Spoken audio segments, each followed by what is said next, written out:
Okay, before we do anything, I need to ask, what is this doing on my desk? Is this jam? Is this a gift? Because I have a feeling it's not jam. It's not jam. It's my quit jar. Every time I slip up, give in to my worst habit, I write the date on a scrap of paper, fold it, and drop it in. It's my confession box, my accountability system, Your what? My last hope? Look, I've been trying to quit biting my nails for 15 years. 15! This jar is the new strategy. Jake, your nails look exactly the same as they did last week. I know because you showed them to me. Unprompted, mid-sentence, like a proud father. That's the beauty of the jar. It doesn't judge. It just collects evidence. Fine. So let's see the evidence. How many scraps of paper are in there? Be honest. 1, but that one is honest. It says, day 1, again. Day 1, again. That is either the saddest or the most hopeful sentence I've ever read. I genuinely can't decide. That's exactly the problem. I can't decide either. Every night I think, tomorrow I'll be better. And every morning my fingers are in my mouth before I'm fully awake. It's like my hands have a mind of their own. Okay, hold that thought. And hey, English learners, welcome back to the English Learning Podcast. If you've just tuned in, you've caught us mid-crisis, which is honestly the most honest way to start an episode. I'm Emma, and this is Jake, who has brought a jar of his own failures to the studio. And today we're talking about something every one of us has wrestled with at some point, breaking a bad habit. So Jake, since you brought the exhibit, let's start with you. When did the nail biting begin? A jar of improvement, thank you very much.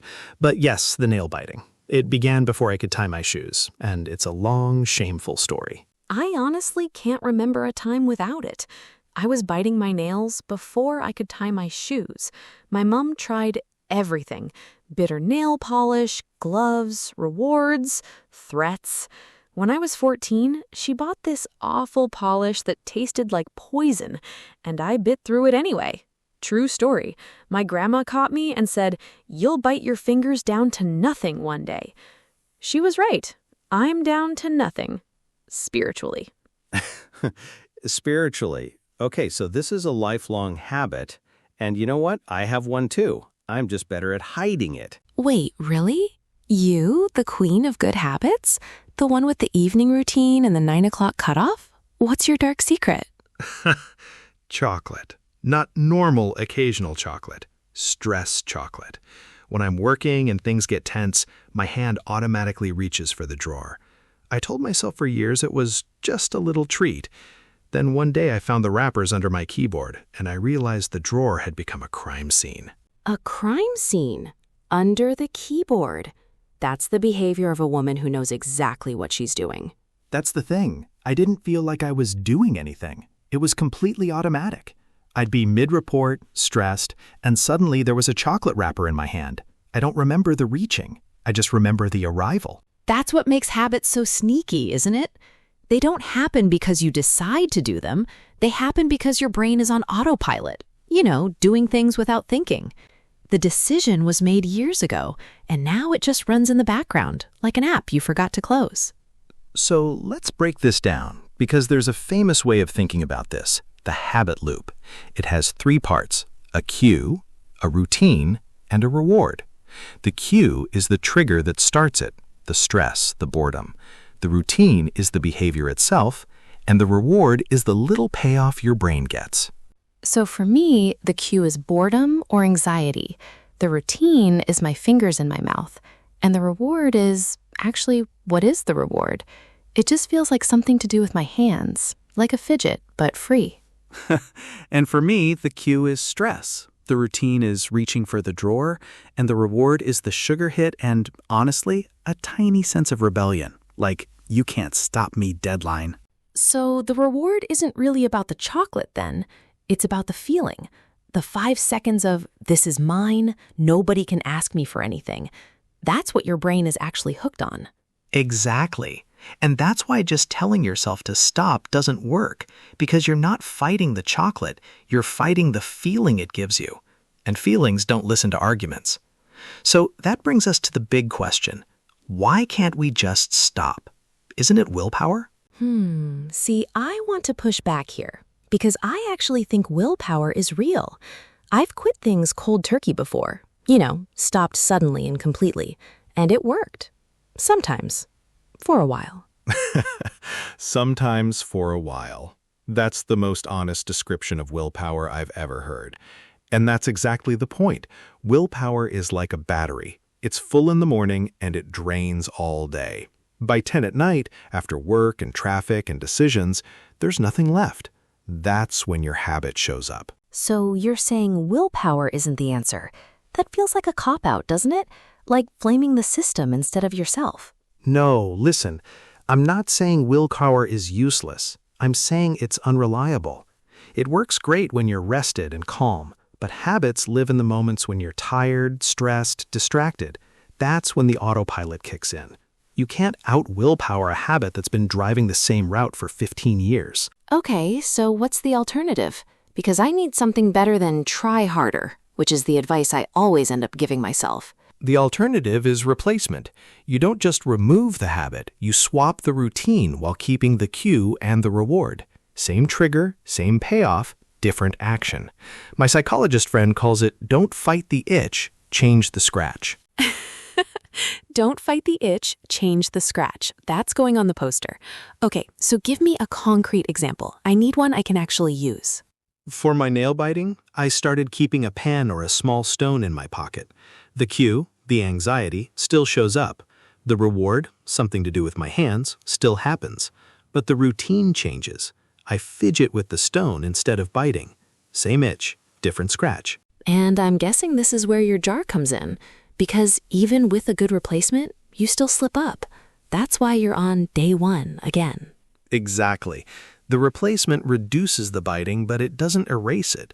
Some days the pen isn't in my pocket, some days the anxiety is too loud, and on those days I slip up.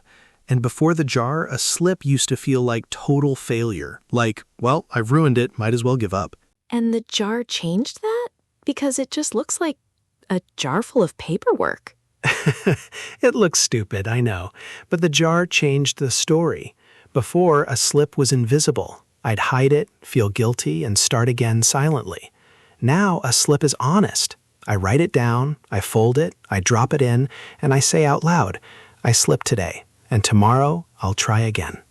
The slip is still annoying, but it's no longer the end of the world. That's actually a really smart reframe. A new way of seeing the same thing.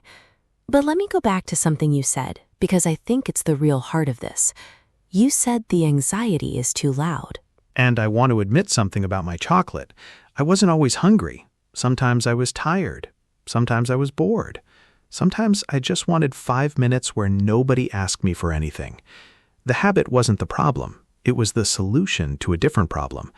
I wasn't craving chocolate. I was craving a break. That's the deepest thing you've ever admitted on this show. But there it is. That's the secret nobody tells you. Bad habits are usually solutions to other problems. Your brain built them for a reason. Stress relief, comfort, something to do with your hands. They're not your enemy. They're your old strategy. So if the habit is a solution, you can't just remove it. You have to offer the brain a better one. Replace, don't just remove. That's the whole philosophy. It sounds simple, but it took me 15 years to understand because everyone kept saying, just stop. You can't just stop a solution. So let's get practical. What else actually works? Because I feel like we've got the philosophy, but I need the toolkit. The toolkit starts with design, not effort. You make the bad habit harder and the good habit easier. You want to stop snacking? Don't keep the chocolate in the house. You want to stop checking your phone? Put it in another room at night. You're not fighting yourself every time. You're removing the fight before it starts. That's exactly what I do with my phone before bed. We did a whole episode on it. Out of sight, out of mind. But I never applied the same logic to chocolate because I refused to admit the drawer was the problem. The drawer is always the problem. The environment is the real boss. Willpower is what you use when the environment fails. Okay, so environment first, willpower second. What about tracking? I've tried those calendars where you mark every good day with an X. Don't break the chain. Oh, the calendar. I tried that. I was on a roll. 4 beautiful X's in a row. I was unstoppable. Then day 5 happened. I bit my nails during a meeting, and I looked at the calendar and felt personally betrayed. So I stopped tracking entirely, which was also wrong. So you went from the chain must never break to the chain doesn't exist. That's a big swing. What's the middle ground? The middle ground is track the streaks, but expect them to break. The streak is a tool, not a verdict. If I bite my nails on Tuesday after a great Monday, I don't burn the calendar. I just start a new streak on Wednesday. Tuesday happened, it's done. Wednesday is what matters. That's so forgiving. And I think that's the thing most people get wrong. They treat one slip like the whole project has failed. But there's a saying we used in an earlier episode. A slip is a speed bump, not a brick wall. A speed bump, not a brick wall. Exactly. And that's the difference between people who eventually beat a habit and people who never do. It's not that the winners never slip, it's that the winners don't quit after slipping. They just drive over the bump. So the real skill isn't never failing. It's failing fast and forgiving faster. Failing fast and forgiving faster. I'm writing that in my jar, right under day 1 again. But hold on, let me challenge you a little, because I want your honest take. You've made it sound almost easy. Environment, replacement, forgiveness. But it's not easy, is it? Because I've done all of this, and I'm still biting my nails. No, it's not easy. And I'm glad you pushed back, because I was starting to sound like a self-help book. The honest truth is, it's slow. Gloriously, frustratingly slow. You're not fighting the habit. You're out negotiating years of repetition, one small decision at a time. And some days the negotiation goes badly. And here's the part people never mention. It's uncomfortable. When you stop the habit, the feeling that the habit was managing comes rushing back. I stopped biting my nails for 10 days once, and I was so restless I thought I'd lose my mind. The anxiety didn't disappear, it just lost its favorite seat. That's such a good way to put it. The anxiety lost its favorite seat. So the habit was doing real work, and when you take it away, you have to do that work yourself. That's why it's hard. It's not a lack of willpower. It's genuinely difficult, and that's okay. So maybe the most honest advice isn't just stop, it's be prepared to feel uncomfortable and have a replacement ready for when you do. And I'd add one more thing. Don't wait for motivation. Motivation comes and goes, like the weather, but the routine stays. Build the routine when you're motivated, and it carries you through the days when you're not. That's a good one. And you know what's helped me most? Not focusing on I must not bite my nails. Instead, I started saying I'm not a nail biter. It sounds like a small difference, but it's not. One is a rule, the other is an identity. Ooh, that's interesting. So I can't bite my nails is a rule you can break, but I'm not a nail biter is just who you are, and you don't break your identity. Exactly. The people who beat habits aren't the ones with the strongest rules. They're the ones who change their story about themselves. The habit follows the identity. You don't become a non-smoker by stopping smoking. You stop smoking because you've decided you're a non-smoker. Okay, that reframes my whole chocolate situation. Instead of I'm trying to eat less chocolate, it's I'm someone who handles stress without sugar. That feels different. It feels like deciding who I am, not policing what I do. And here's the funny part. You can feel the difference. Trying to stop is exhausting. It's a permanent argument with yourself. But this is who I am now? That's just a fact. Facts don't need willpower. Okay, so let's zoom out and get to the honest heart of this. We've talked about cues, rewards, replacements, identity, forgiveness. But why do we even have these habits in the first place? What are they really for? I think they're comfort. They're the oldest friends you have. That chocolate drawer has been with you through every deadline of your adult life. My nail biting has been with me since before I could talk. Of course we're attached. They've never let us down. They've always been there. That's a sadder and kinder way to look at it. So breaking a habit isn't breaking up with an enemy.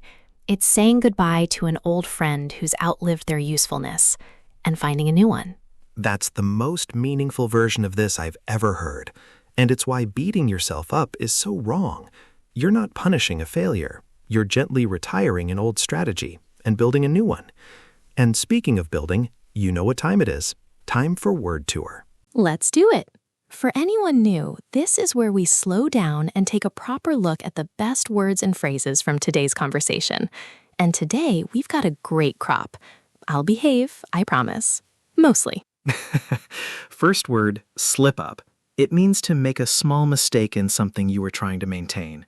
Like, I slipped up and had a chocolate bar on Tuesday. It's softer than fail. One small moment, not the end of the story. And here's a real-life example from the jar. I slipped up and bit my nails during a meeting. Nobody noticed, except everyone, because it's a meeting and people have eyes. The second word, kick the habit. The classic, natural way to say stop a habit you've had for a long time. It has a nice energy, like giving the habit a boot out the door. Example, after 15 years, I finally kicked my nail-biting habit. Or from my family, my grandfather kicked his smoking habit 20 years ago, and he still talks about it like it's his greatest achievement. Which it is. It's a phrase you'll hear everywhere in English. Friends, TV, work, definitely worth having. Third word, cold turkey. This means stopping suddenly and completely, with no gradual reduction. Example, she quit sugar cold turkey. 3 weeks of misery, then freedom. Very common in everyday speech. And a warning from personal experience. I tried giving up my phone cold turkey once. I lasted until lunch. It was the longest morning of my life. Great phrase, terrible strategy. Fourth word, trigger. A trigger is something that causes a habit or a feeling to happen, the thing that sets it off. For me, deadlines are my trigger for reaching into the chocolate drawer. It's the cue from the habit loop wearing a different name. And mine. Boredom is my biggest trigger. If I'm sitting still for more than 2 minutes, my hands are looking for something to do. A trigger isn't an excuse, it's information. Once you know your triggers, you can prepare for them. And the last one, give in. It means to stop resisting and allow yourself to do the thing you were avoiding.